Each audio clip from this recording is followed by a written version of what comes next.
प्यारे विद्यार्थियों, इस अध्याय में अब तक हमने मुख्यमंत्री की शक्तियाँ, मुख्यमंत्री द्वारा किए जाने वाले कार्य, राज्य प्रशासन में मुख्यमंत्री की भूमिका, मुख्यमंत्री के पद का महत्व आदि के बारे में अध्ययन किया। आज हम मुख्यमंत्री के संबंध में सरकारी आयोग की रिपोर्ट में कुछ सुझाव दिए गए थे। सरकारी आयोग ने मुख्यमंत्री के संबंध में क्या क्या सुझाव दिए, उनके बारे में अध्ययन करेंगे।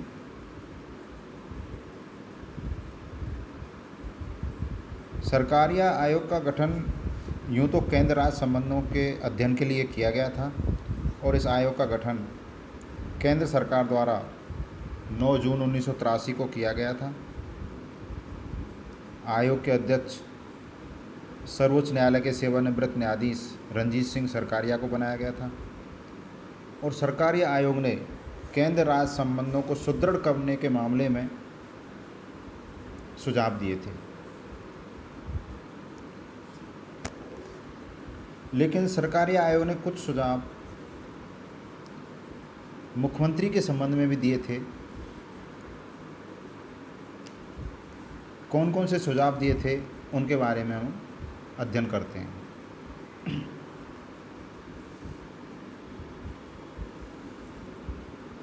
सरकारी आयोग ने मुख्यमंत्री के संबंध में अपनी रिपोर्ट में अनेक सुझाव दिए। उनमें पहला सुझाव था कि राज्यपाल को मुख्यमंत्री का चयन करते समय कुछ बातों का ध्यान रखना चाहिए। यानी मुख्यमंत्री के चयन के संबंध में सुझाव, कौन कौन सी बातों का ध्यान रखना चाहिए। उसमें सबसे पहले यह है कि विधानसभा चुनावों में जो भी पार्टी सबसे बड़ी होकर उभरे या पार्टियों का गठबंधन जो सबसे बड़ा हो, उसको सरकार बनाने के लिए आमंत्रित करना चाहिए।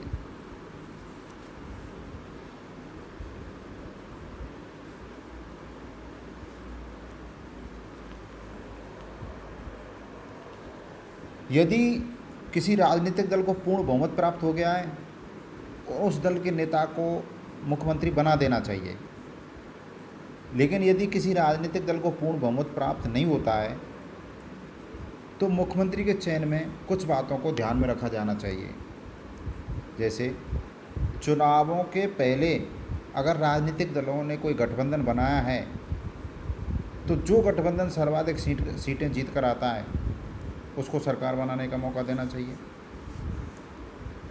कोई गठबंधन अगर नहीं बनाया गया है तो चुनावों में सबसे अधिक सीटें जीत कर आने वाली सबसे बड़ी पार्टी को सरकार बनाने का मौका देना चाहिए।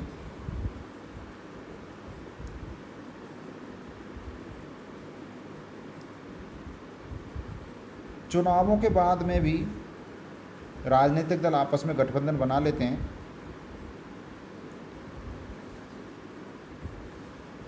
तो अगर ऐसी स्थिति है, चुनावों के बाद बना कोई गठबंधन अगर सरकार बनाने का दावा पेश करता है और बहुमत का दावा पेश करता है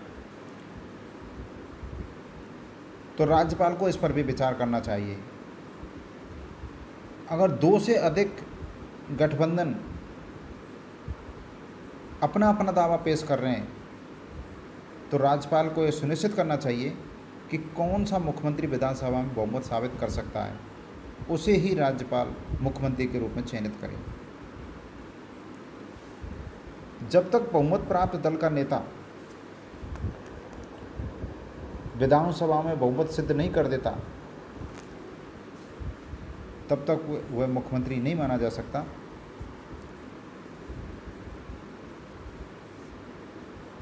अतः राज्यपाल जिस व्यक्ति को भी शपथ दिलाए उसका यह दायित्व है कि दी गई अवधि के अंदर वह विश्वास मत प्राप्त करे। इसलिए नवनियुक्त मुख्यमंत्री को अपनी समय सीमा में अपना बहुमत विधानसभा में सिद्ध कर देना चाहिए ताकि सरकार अपना कार्य सुचारू रूप से संपन्न करना शुरू कर सके। तो ये मुख्यमंत्री के चयन के संबंध में सिफारिश थी। दूसरी सिफारिश मंत्रिमंडल की बर्खास्तगी के संबंध में।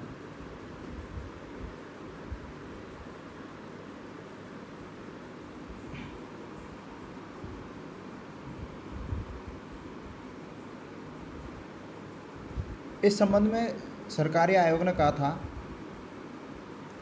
कि यदि कोई मुख्यमंत्री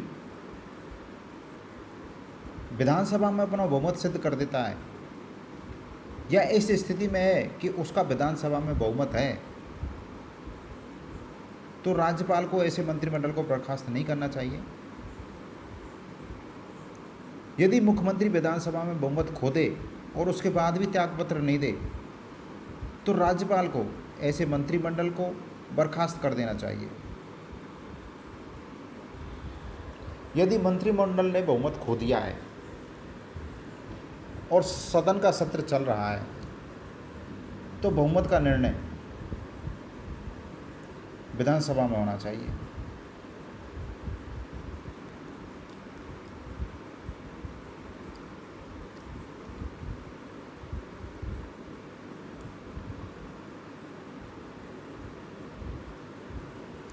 यदि कोई मंत्रिमंडल सदन में बहुमत खोने के डर से राज्यपाल को विधानसभा भंग करने की सलाह देता है, तो राज्यपाल सदन में इसका निर्णय करवाए ताकि स्थिति स्पष्ट हो सके। अर्थात किसी मंत्रिमंडल को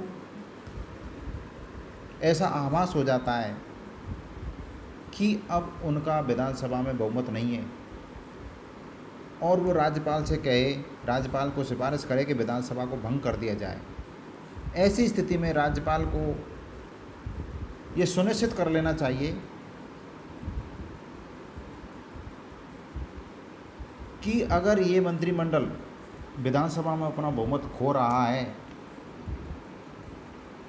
तो क्या ऐसी स्थिति में इसका कोई विकल्प है?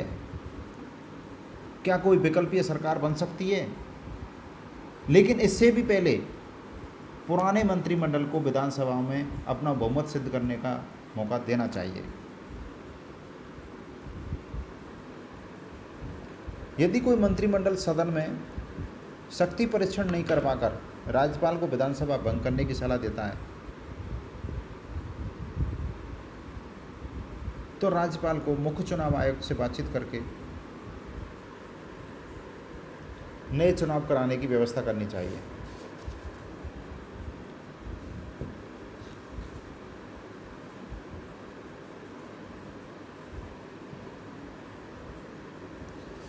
यदि किसी सरकार के विधानसभा के 5 वर्ष पूर्ण होने से पहले मध्यावधि चुनाव कराने की आवश्यकता महसूस हो। मध्यावधि चुनाव का मतलब है कि सामान्यतः सरकार का कार्यकाल 5 वर्ष होता है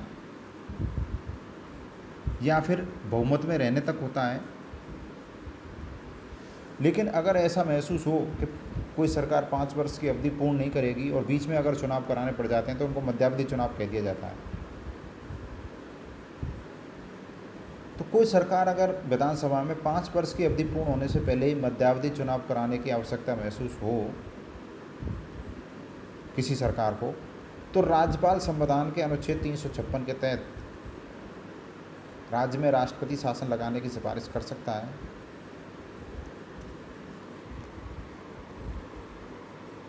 अगली सिफारिश जो सरकारी आयोग ने की, वो सदन का सत्र बुलाने के संबंध में की थी कि राज्यपाल को सदन का सत्र कब बुलाना चाहिए और कब नहीं बुलाना चाहिए।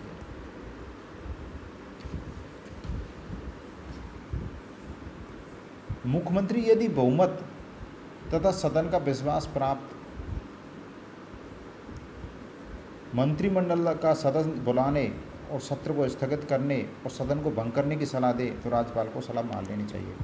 इसका तात्पर्य है, कोई मुख्यमंत्री जो बहुमत में है, उसकी पार्टी का सदन में बहुमत है और ऐसा बहुमत प्राप्त मुख्यमंत्री राज्यपाल से कहे कि सदन का सत्र बुलाना है, तो राज्यपाल को उसकी सलाह मान लेनी चाहिए। जब कोई निर्वाचित सरकार संविधान के अनुसार नहीं चल रही हो, तो राज्यपाल स्वयं विवेक से आपातकालीन सदन का सत्र बुला सकता है। राज्यपाल को ऐसा आभास हो जाए कि राज्य में संवैधानिक प्रावधानों के अनुसार शासन नहीं चल रहा है, तो राज्यपाल सदन का सत्र बुला सकता है। संविधान के अनुच्छेद 174(1) के प्रावधान के अनुसार राज्यपाल 6 माह के अंतर में सदन का सत्र बुला सकता है, अर्थात 1 साल में सदन के 2 सत्र होने चाहिए। राज्यपाल विधानसभा में मंत्रिमंडल का बहुमत सिद्ध करवाने के लिए सदन का सत्र बुला सकता है।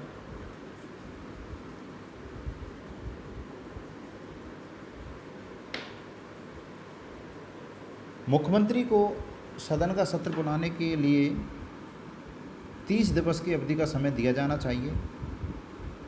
विशेष परिस्थितियों में यह समय अवधि 60 दिवस की हो सकती है। यदि राज्यपाल को आभास हो जाए कि मुख्यमंत्री को 30 दिवस में कार्य ग्रहण करने के दिन से विश्वास प्राप्त नहीं है, तो वह सदन का सत्र बुलाकर विश्वास या बहुमत का निर्णय कर सकता है।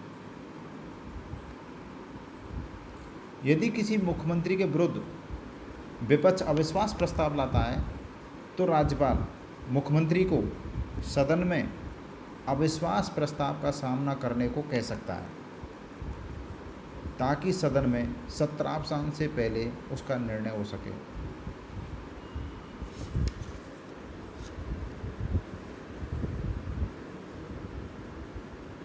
राज्यपाल नए चुनाव हो जाने तब तक कार्यरत मंत्रिमंडल से काम चलाऊ सरकार के रूप में कार्य करने को कह सकता है, अर्थात कोई सरकार जिसने या तो अपना बहुमत खो दिया है या उसकी अवधि पूरी हो गई है और वो एक काम चलाऊ सरकार के रूप में कार्य कर रही है, तो नए चुनाव होने तक राज्यपाल ऐसी सरकार से अपने पद पर बने रहने को कह सकता है। लेकिन राज्यपाल को यह सुनिश्चित करना होगा कि काम चलाऊ सरकार कोई नीतिगत निर्णय नहीं ले।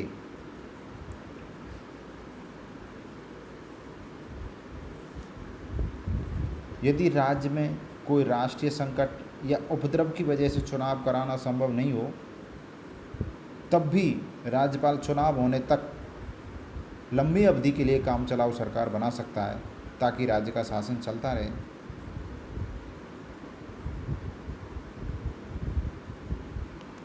इस प्रकार ये सदन के सत्र के बुलाने के संबंध में राज्यपाल की वो राष्ट्रपति रणजीत सिंह सरकारी आयोग की सिफारिशें थीं। विधेयकों की स्वीकृति के संबंध में सुझाव। सरकारी आयोग ने कुछ सुझाव विधेयकों की स्वीकृति के संबंध में दिए थे। संविधान के अनुच्छेद 200 के तहत यदि राज्यपाल के पास कोई विधेयक स्वीकृति के लिए आता है, तो मंत्रिमंडल की सलाह अनुसार उस पर हस्ताक्षर कर देने चाहिए। कुछ विशेष विषयों को छोड़कर राज्यपाल को विधेयक राष्ट्रपति को भेजने से बचना चाहिए। कुछ विशेष विषय यानी कि जो विषय फिक्स हैं, जैसे उच्च न्यायालय की कार्य क्षेत्र में हस्तक्षेप करने वाले विधेयक हों या उच्च न्यायालय की शक्तियों को सीमित करते हों, अंतर्राज्यीय व्यापार वाणिज्य से संबंधित विधेयक हों, ऐसे विधेयक, इनके अलावा जो विधेयक हैं उनको राष्ट्रपति को भेजे जाने से बचना चाहिए। यदि कोई विधेयक राज्य सरकार राष्ट्रपति के लिए आरक्षित करवाए, राज्य सरकार द्वारा राष्ट्रपति के लिए यदि कोई विधेयक जो कि राज्य विधानसभा ने पारित किया है और राज्यपाल को ऐसा लगता है कि उसे राष्ट्रपति के पास भेजा जाना जरूरी है, तो उसे तुरंत ही राष्ट्रपति के पास भेजा जाना चाहिए। ऐसा नहीं कि उस पर विचार करने के नाम पर काफ़ी समय अवधि व्यतीत हो जाती है। राज्य से राष्ट्रपति को भेजे जाने वाले विधेयक के पत्र में सभी व्यय, मुद्दे और आधारों का उल्लेख किया जाना चाहिए। उस पत्र में संविधान के उपबंधों या प्रावधानों का भी उल्लेख किया जाना चाहिए। संविधान के अनुच्छेद 254(2) में इस अनुच्छेद के तहत भेजे जाने वाले पत्र में संघ की विधि जिसके अनुकूल प्रकरण बताया गया है का वर्णन करना चाहिए। यदि राज्य विधायिका द्वारा कोई ऐसा विधेयक बना दिया जाए जो संघ की विधि के अगर प्रतिकूल प्रतीत होता है, तो उसका वर्णन किया जाना चाहिए। राष्ट्रपति के पास भेजे गए प्रकरणों और विधेयकों पर राष्ट्रपति को 4 माह में निपटारा कर देना चाहिए, ताकि किसी विधेयक में किसी प्रकार का विलंब ना हो। संविधान के अनुच्छेद 201 के अंतर्गत यदि केंद्र सरकार ऐसे किसी विधेयक पर राज्य सरकार से पुनर्विचार के लिए कहती है तो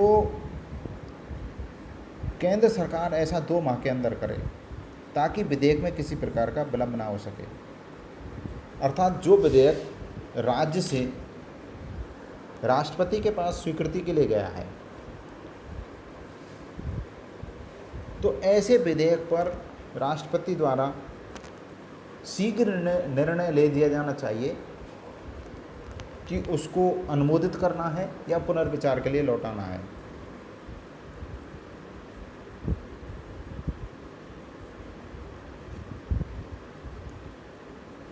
राष्ट्रपति के पास भेजे गए विधेयक को इस आधार पर मंजूरी से नहीं रोका जा सकता कि केंद्र सरकार निकट भविष्य में इस विषय पर कानून बनाने वाली है।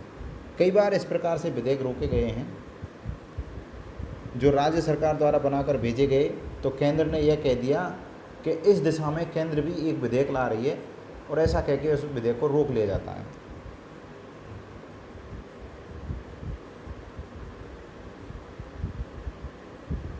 यदि राज्य में आपातकाल लागू है तो अध्यादेशों को पुनः प्रख्यापित करने का कार्य मंत्रिमंडल द्वारा किया जाना चाहिए और कोई अध्यादेश वैधानिक है तो राष्ट्रपति को उस अध्यादेश को प्रथम बार पुनः प्रख्यापित करने से नहीं रोकना चाहिए। कई बार जैसे राज्य सरकार कोई अध्यादेश लाती है तो केंद्र सरकार उसको स्थगित कर देती है, ऐसा नहीं करना चाहिए। अगर वो वैधानिक है तो केंद्र सरकार को हस्तक्षेप नहीं करना चाहिए। संघ सरकार द्वारा किसी विधेयक पर राष्ट्रपति की मंजूरी नहीं देने का कारण बताया जाना चाहिए कि किस कारण से राज्य सरकार द्वारा जो विधेयक केंद्र को भेजा गया है उस पर मंजूरी क्यों नहीं दी गई, ऐसे कारण प्रस्तुत किए जाने चाहिए।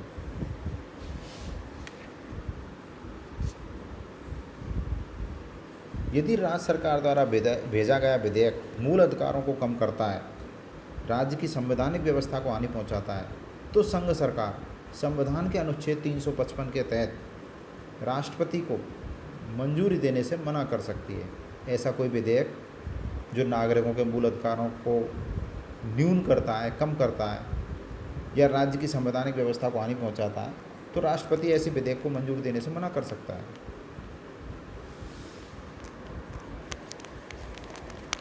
अगला सुझाव है संविधान के अनुच्छेद 356 के संबंध।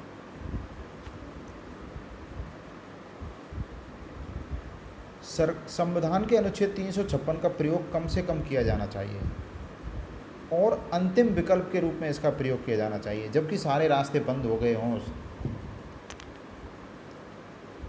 अनुच्छेद 356 का सहारा लेने से पहले राज्य स्तर पर यथासंभव अन्य प्रयास किए जाने चाहिए ताकि इसके सहारे की आवश्यकता ही ना पड़े। अनुच्छेद 356 के अधीन कार्रवाई से पहले राज्य सरकार को स्पष्ट चेतावनी दी जानी चाहिए। इस अनुच्छेद का प्रयोग करने से पहले राज्य सरकार द्वारा दिए गए स्पष्टीकरण पर विचार किया जाना चाहिए ताकि अनुच्छेद 356 के तहत आपातकाल लागू करने की आवश्यकता ही नहीं हो।